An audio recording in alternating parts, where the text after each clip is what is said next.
Yes. Welcome back, everyone, to another video. Today we have something a bit different than Minecraft horror or Minecraft itself. Today we have F1 25 My Team Career Mode, and this is something very new on this channel because I mostly play Minecraft horror, but this time I decided to do something new, and I decided to start a F1 25 career mode. So that's what we are going to be doing today. If you like this video, please make sure to like, subscribe to the channel. It will help out a lot for me, and then we'll jump right into it. So here you guys see me creating a new career mode. We are just gonna do custom season with 16 races. I feel like that's better for a YouTube series instead of a full calendar. So the races that are going to be not on the calendar is going to be China, Miami, out of my head, and some other tracks, but that you're seeing on the screen right now, and also you guys can probably see it later on into this video. So yeah, you guys can see me here selecting the tracks that I want on the calendar, and then we are going to go over to, of course, selecting what our name is going to be, how we look like, what the team is going to be look like and stuff. And yeah, we're just gonna start from the bottom. So we literally have nothing, so we're not a midfield team, we're literally on the bottom. We just start as a new team. So that is going to be very interesting. My AI level is going to be 103. I normally play on like 100 or like 99, so I think this is going to be a bit more realistic. And also fall types like problem with the engine, or another problem that we can get into qualifying as a example. Then of course red flags going to be standard, safety car as well, just to keep it a bit more realistic as well. Car damage is also on standard, and no rewinds. And you guys will see me later on to this video struggling a lot with that, because normally when I do like a career mode I use like 3 to 4 rewinds or something like that. But yeah, this is gonna be my first time playing without rewinds, and I thought that I would just really challenge myself during this career mode. So yeah, here entering my name, I just called my first name Rayhaantje, and my last name is going to be MC, which stands for Minecraft. It's also my Twitch name.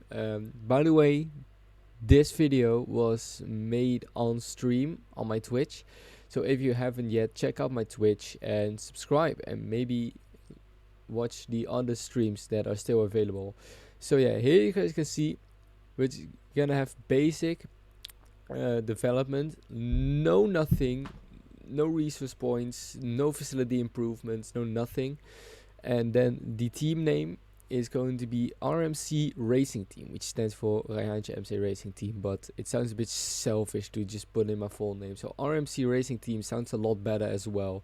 The logo, the colors of the team are going to be light blue, white and black, and as you guys can see here, I'm kind of trying to find a logo. I chose up ending this bird looking one, so I made it first. I wanted to do it light blue and black, but that didn't really fit with the team, so I made it black and blue, which in my opinion looks a lot better. Then we went over to the team colors, which were the same basically. Cooperate. I chose for Xformic because I feel like that's a bit of an easier objective. Of course, you have a probably crazy race once a season, but just to be safe, I chose for Xformic as our title sponsor. Then for the engine, I could have chosen to go for Ferrari, the best one, but I wanted to go for Mercedes to save a little bit of money. And the difference between Red Bull and Mercedes, with the performance and the money that you get, then Mercedes is a lot better. It's only $100,000 difference. Then our driver, I turned on the driver icons, as you guys can see. So we could have signed drivers like Jensen Button, but I chose to be a bit realistic, and I chose for Jack Crawford, and I also chose for Dennis Hager, because we are a new team, new drivers that the F1 sport hasn't seen yet.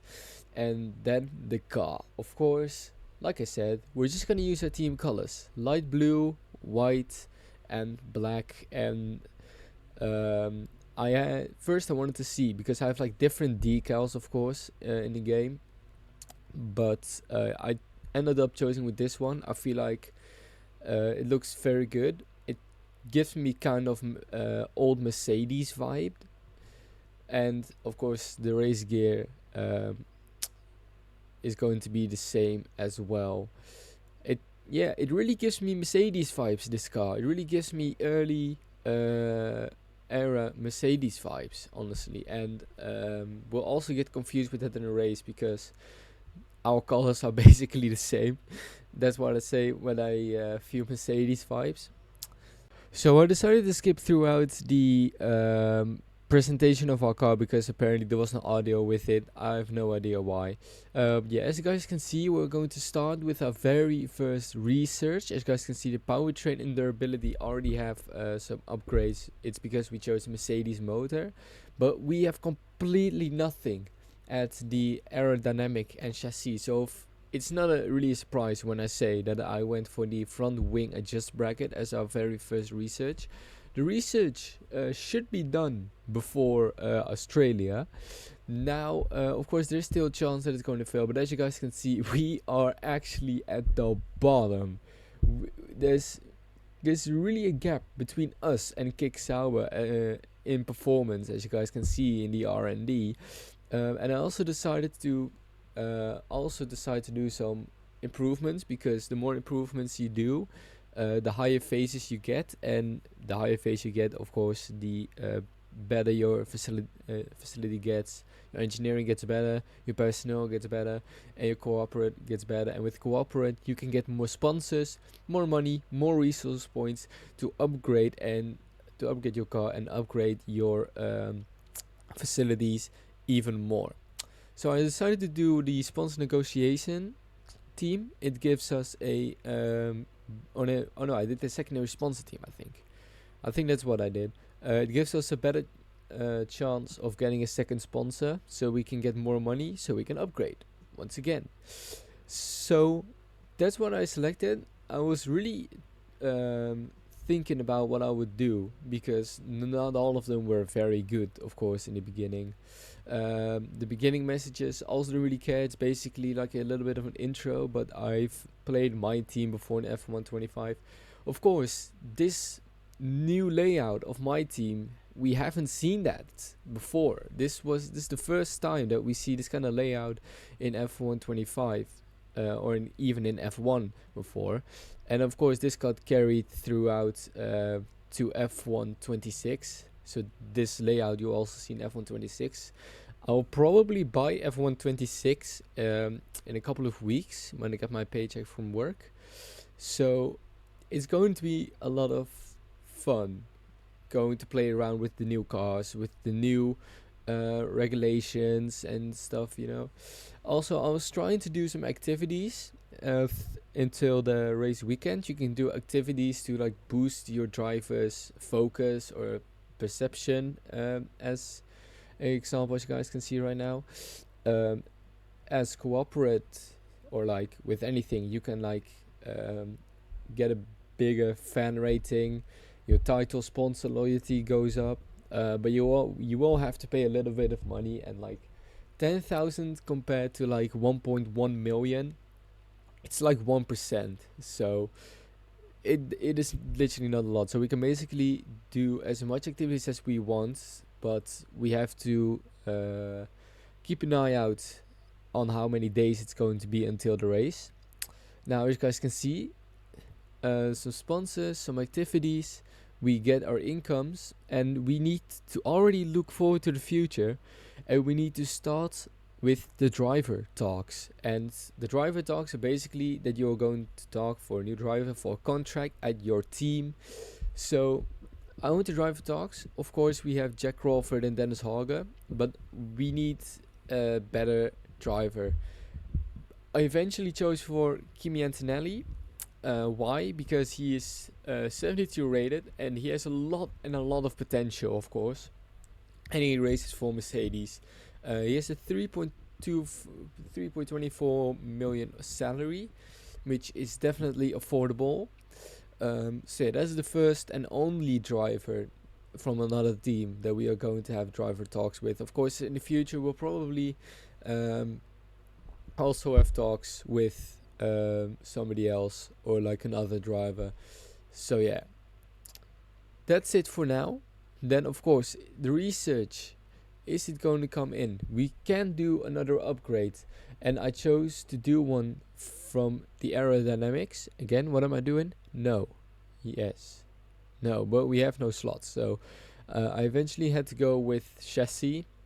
The floor stiffening stays position. That one should also be done after Australia, and we are going to see if the front wing. No, the research gets delayed, so it will come in later, a couple of days later. The activities completed, the floor stiffening also gets delayed, which two research in a row that have not been completed yet is quite a lot. So now we are going to go onto the grid reveal, and let's see how the grid of 2025 looks like. And then of course my audio stopped again for the second time. First with the with the presentation of a car, and now with the lineup for the 2025 grid. Luckily we had our very first development started. The front wing adjust bracket finally came in, and one will be done before Japan, and I'll assign them of course to whoever driver I'm gonna be driving then, because I kind of want to switch between drivers. Don't want to I don't really want to stick with one driver for the season. I kind of want to switch between Hager and Crawford as driving themselves. Then engineering, I did another phase upgrade, and then it was basically time for us to get into our very first race weekend with this team. We were still going to get some incomes, we were still going to have some resource points, and which was enough for us to go ahead and do another upgrade. So I went to the aerodynamics, and we did another upgrade. We did the floor stiffening. No, we did this. Yeah, we did the floor stiffening stage. Will also come before Japan. Doesn't take a lot of time, but that will be our second upgrade coming into going to the factory. Hopefully coming back. Then the engineering facility needed my help with a meeting, and which driver should be granted simulated time. I chose for Hager. Why? Oh no, I chose Crawford. I'm actually stupid. Okay, so going into this race weekend, the Australian Grand Prix is going to be our very first Grand Prix in the history of RMC Racing Team. So let's get into it. So you wouldn't be surprised when I say this, but we once again had no audio from the how do you call it, the comments on the new racing season going on to start. So here I didn't really select a practice program. I just wanted to see how the car felt throughout the corners, how fast it was going to be, and honestly the car felt quite good. Only it was lacking a lot of top speed. It was lacking a lot of drag on those long straights. In the corners, it felt quite fine. We had no upgrades in, of course, whatsoever, but the car felt fine. The car definitely felt fine. I didn't have any troubles with this practice program, although you guys will definitely see me struggle with the car later on in this series, in this race as well, but also will probably be a lack of skill issue. So yeah, so you guys can definitely see I'm trying to perfect every single practice program that we have. Just trying to get the maximum amount of resource points so we can do as much upgrades as we can. So yeah, here's quickly a run through throughout the our practice program. Of course, maybe you guys saw it in the first practice program, the race strategy, the first the second lap.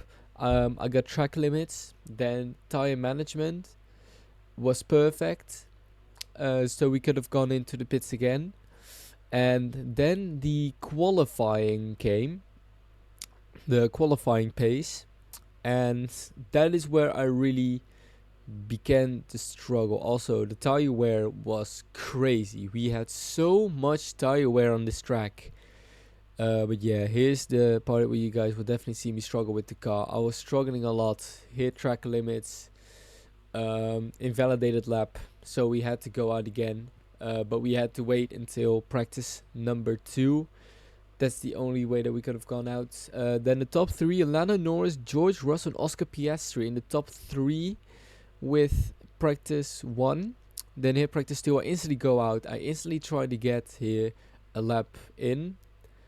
And this lap luckily went better than the first one. It was a 120. Oh, it was 190.9. And the thing is, they predicted us to be number 21st of the grid, which is understandable since we are one of the worst cars on the grid. But yeah, here as you guys can see, we're getting ready for qualifying. We are going out, of course, on the softs. And it was going to be pretty tricky since the race said that it was a small chance of rain coming at the end of the lap. As here, the first qualifying lap of RMC racing team, and here I go to white and the lap is invalidated. I just couldn't get that turn done. Yeah, as you guys can see, we're definitely over the line here. So we unfortunately had to go back to the garage. I went back out again, trying to get another qualifying lap in. I had to let Albon go through here because he was on his hot lap. As we go out on our hot lap, once again, first turn is nice, second turn is also nice, third turn, we invalidated again. I just couldn't get the turn done. Also, in practice, it was a very tricky turn, but this time it was crazy. I just couldn't get the turn done. As we here finally go out on our first flying lap that won't be invalidated, of course. This lap felt pretty good. It went pretty good as well. This track I don't really had any struggles, and we set the time. You guys wouldn't believe it. It's not 21st. It is 17th. Of course, that you might think that's still bad, but for us, that's definitely not the worst place where we could have gone. Then I went out on my used softs again because I didn't want to risk it. Because what if because I'm currently 14th for some reason. I think some people got a time penalty. So I went out and used softs again to try and see if I can improve some time. And I will save that set of softs for qualifying 2 if I went through. But here, another track limit, and unfortunately had to cut out my qualifying. And as you guys can see, that lap was definitely not enough. We turned out to be P19 on the grid so far. Dennis Hager got 21st, so he got the prediction right of being 21st, but it was our practice program. Anyways, let's get into the very first race of the season. The winter is over. It's time for Formula One 2025. Yes, that long break that you've all been coping with so well can now be put to the back of your minds. It's on-track action and it's off-track drama. That's what we're looking forward to. The Melbourne circuit is certainly one that needs to be taken seriously. It's a combination of slippery surfaces and difficult corners, making it a very tricky track when it comes to overtaking. Drivers find it hard to pass and will need to take full advantage of those DRS zones if they want to have any hope of breaking through. It's time to see how our drivers are stacking up after yesterday's exciting qualifying session. Max Verstappen put in a fantastic lap yesterday, and he'll start from pole position. And Lando Norris lines up alongside. As we continue through the rest of the grid today, we have Leclerc, Piastri, and Sir Lewis Hamilton, and Tsunoda, Ocon, Sainz, Gasly, and Fernando Alonso, Hulkenberg, Lawson, Andrea Kimi Antonelli, and Behrman, Bortoletto, Hadjar, Lance Stroll, and Alex Albon, Crawford, Russell, Colapinto, and Dennis Hauger rounds off the grid. With preparations almost complete, let's head down to the track. And alongside me for the first time this season here in the commentary box, Naomi Schiff. Hello, Gnomes. New season, new dawn, and now 22 cars and 11 teams on the grid. First of all, this is such an exciting time. I mean, to have an 11th team on the grid is exciting. Yeah, I don't know why I skipped through that, but anyways, it was a chaotic qualifying. George Russell, 20th place behind us. He will definitely overtake us. Maybe not on the start, but definitely later on into the race. And then also, the pole sitter, Max Verstappen, Lando Norris was only 1,000th of a second behind. 1,000th of a second. That's such a small gap. And also, I don't know if you guys saw that, but Ocon and Sainz had the same exact time. But of course, the first person who sets their time gets basically the fastest. So Ocon was, Sainz was faster. Was setting up his time as we head into our very first formation lap. As we see the situation around us, Stroll, mediums, Albon on hards. He's on a different strategy than us, so he has the slower compound now, but later on into the race he will have the faster compound, and he will have the advantage to him or to us. Currently, everyone around us is on mediums except for Albon then. So George Russell behind us on mediums. He will definitely overtake us. I don't think we will be racing with Russell here. And then also Stroll on mediums, Colapinto on mediums.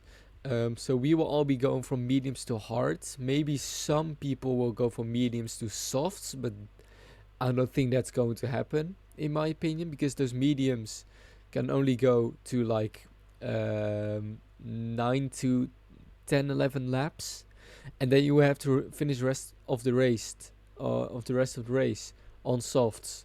And later on the race, there's going to be more tire wear, so those softs will literally be close to exploding, I think. As we are here warming up the tires on the straight, warming up the brakes a bit, and I'm sorry, that was very, very loud. Warming up the brakes is important, of course, but most importantly, warming up the tires is probably even more important, because if it's green, it's basically the perfect temperature. So then you have the most grip. When you have cold tires, you can basically not turn. So it's going to be very difficult to turn. And if your tires are overheated, then it's a higher chance that you will spin, probably. As we finish our formation lap, we warm up our tires very nicely. They're all in the green. The engine is in green, but that's not too difficult. You really can't keep your engine on temperature. Here, for the last time, warming up our tires, warming up our brakes, as we are looking for a perfect starting position, which we get. Then we are looking for those 5 red lights. And it's lights out, and away we go. We have a very strong start. We go past Albon. We are side by side here with Stroll. We could get him around the outside. It is 3 wide going into the first turn. As we head side by side with Stroll, side by side with Hadjar. As Stroll, we are still side by side with Stroll here going into the 3rd turn. Bortoletto and Behrman fighting in front of us as well as Stroll goes past us. He brakes later than us. We go a bit safe into the first turn as Hadjar is currently side by side with us. As we get the inside, we defend the outside and we have a better exit and we win 2 places. Russell also overtook Hadjar, so Hadjar lost I think 3 places.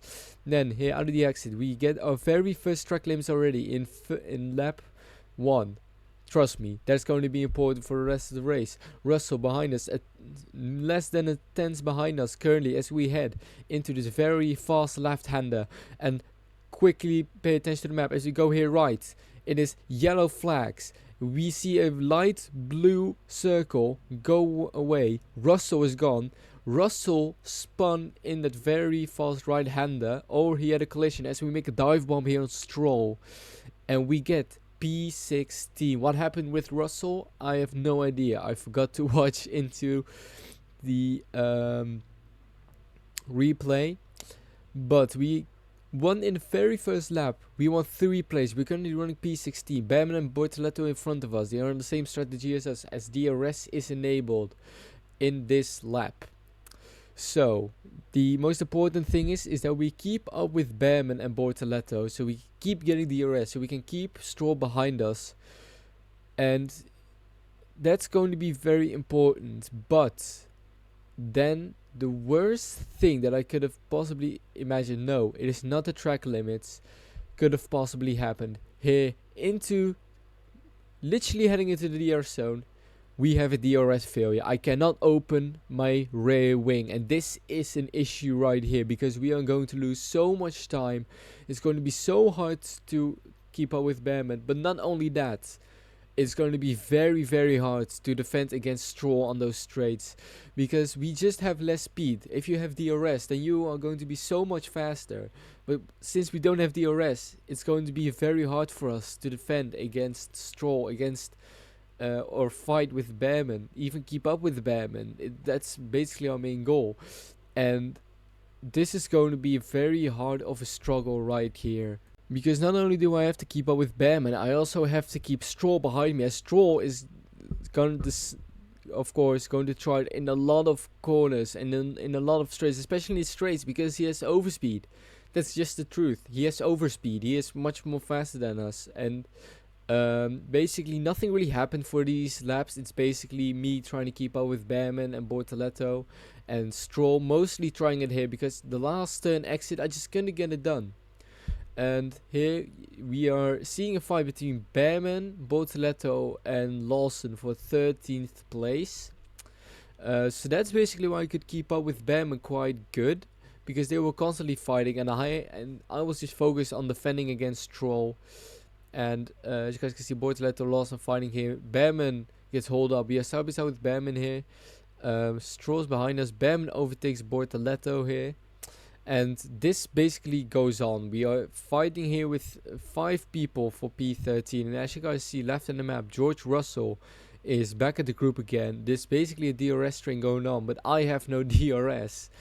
We are still waiting for the DRS failure to get back to normal, as we are fighting here with Stroll in the 3rd sector. He of course has DRS. Hadjar is going to look as well, but we outbrake Stroll. He's side by side with us again. He almost overtook us. He overtakes us here, and of course we lost 3 seconds to Bortoleto and Behrman because our battle between me and Stroll, as our DRS is working here again, and we dive bomb Stroll here. This was the perfect timing for DRS to get back.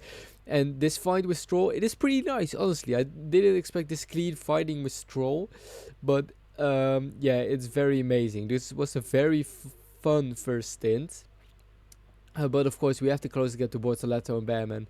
And suddenly, Mark also said on the radio, it's going to rain in 10 minutes. So I was already predicting when it's going to rain. It will be raining around lap 15 or something like that.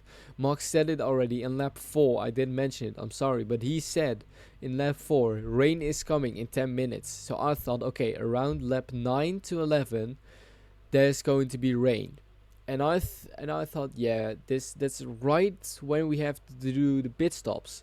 So then I asked again in 4 laps later, and he says rain is coming in 10 minutes, which means that rain will come around lap 15 to 17. So I was very confused, And I was very struggling here because what strategy am I going to do? Because if I go inside and I do my pit stop and it's going to rain and then I ask it again, rain is coming in 10 minutes. So I'm thinking like, Mark, what's going on? I put the weather on approximate, but 5 laps later he still says rain is coming in 10 minutes. As we do our pit stop here, it is a perfect pit stop. Very nice. We are on hard tires and suddenly we have a second to Stroll behind us. And this is also going to be very important stuff because we need to close down the gap to Bortoleto and Behrman as we get a 3-second time penalty because of that stupid turn. I just couldn't get that turn done. I don't know, and that's why we also got our track limits. But here, as you guys can see, out of the corner, can we win some places? Bortoleto comes out of the pits, Behrman comes out of the pits, and suddenly Behrman has lost around like 3 seconds to us. Because he had like a gap of 5 seconds to us, and now suddenly that gap is a second. So of course I am going to go and hunt him down. As I ask again to Mark when it's going to rain, he says 15 minutes suddenly. 15 minutes. He is saying 10 minutes since lap 4. We are 8 laps in and he says 15 minutes. So that means that the rain will come around like the end of the race, so like lap 18 to 20. As we currently are chasing down Bortoleto here to get him and to get his 14th place, because we definitely have a chance because Bortoleto has no DRS, we do, and Bortoleto here, we are here in another group with Gasly, Lawson, Behrman, Bortoleto, as Crawford, Stroll, Russell behind us suddenly, who is P16 at the moment. But he is 4 seconds behind us as we make the dive bomb on Bortoleto, and it works. It works very nice, and we overtake Bortoleto here. But then into these last couple of laps, I was kind of struggling here to keep up with Behrman and Gasly, and that resulted into Bortoleto and Stroll really being behind me. Another track limits warning going out that left-hander and going into the right-hander. But yeah, also the last turn is still going horrible. And here I make a mistake because I keep doing that last turn, or like the beginning of sector 2 and the end of sector 1 turn. I don't know exactly which turn that is.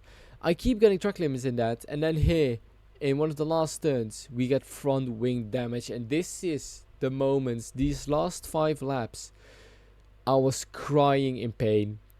I was getting track limits here and there, and I couldn't keep up with Behrman anymore. As you guys can see, he pulls away a second. He pulls away like 5/10 suddenly here, and it's only getting worse and worse. Bortoleto, of course, tries it. I can defend him here, but yeah, this was pain. If I just braked a little bit early, I wouldn't have this problem. So Bortoleto overtakes us, of course, and Stroll tries it here. We can defend that.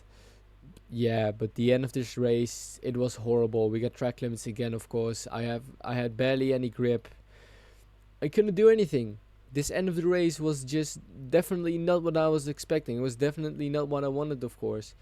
But yeah, it is what it is. And the first race was unfortunately not really what I hoped for. We had so much potential. We had so much chances. But yeah, another 3-second time penalty, 6 seconds. You know, it's almost not worth it to race. As Gasly retires at the end of the race almost as well. Russell is suddenly also at our toes here. But yeah, this is basically a race being thrown away in front of my eyes. And P13 would have been such a good result. We would have probably been fighting for points even as well. Because we would have gone with Behrman. And Behrman was fighting for points out of my head. He was fighting with points with Tsunoda and Hulkenberg. And that is so unfortunate. And also in lap 19, the rain indeed started. But it didn't really matter for us because it was the last lap. It didn't really matter for no one. And yeah, here in the last turn, in that turn, I get a 9-second time penalty. Russell overtakes us, of course. Max Verstappen wins the Australian Grand Prix, And yeah, Stroll, I keep managed behind him as well, but yeah, you know, it's just a race. It's basically a race being thrown away, unfortunately. We get P17. We still gain 2 places compared to our qualifying position. So in looking back to it, the race wasn't even that bad, but it's just the fact that we had so much more potential than that it was possible, unfortunately. And well, Max Verstappen wins the first race. Lando Norris gets third and Leclerc gets second. And this is a very typical 2024 podium all over again. Charles Leclerc gets the fastest lap. Is Lando Norris, Lewis Hamilton, Piastri, Antonelli. So from 13 and he's P6 now. Fernando from P10 to P10 to P7. Tsunoda DNF'd. And yeah, you know, if we just could have gotten onto Oliver Behrman and we didn't damage our front wing, there was so much more potential. George Russell also from P20 to P13. And Jack Crawford and Dennis Hager, we finished P17 to P18. So we finished pretty close to each other. And then Isaac Hadjar gets last place. As of course Haas, Alpine and us, we don't get any points as Ferrari leads the Constructors' Championship, as Max Verstappen leads the Drivers' Championship. But yeah, this was basically the race for this season. It was the first race of this season, yeah. It was very, very fun. It was a very chaotic weekend. And yeah, I hope to see you guys in the next video. If you guys enjoyed this video, please make sure to like, subscribe to the channel. And I'll see you guys next time.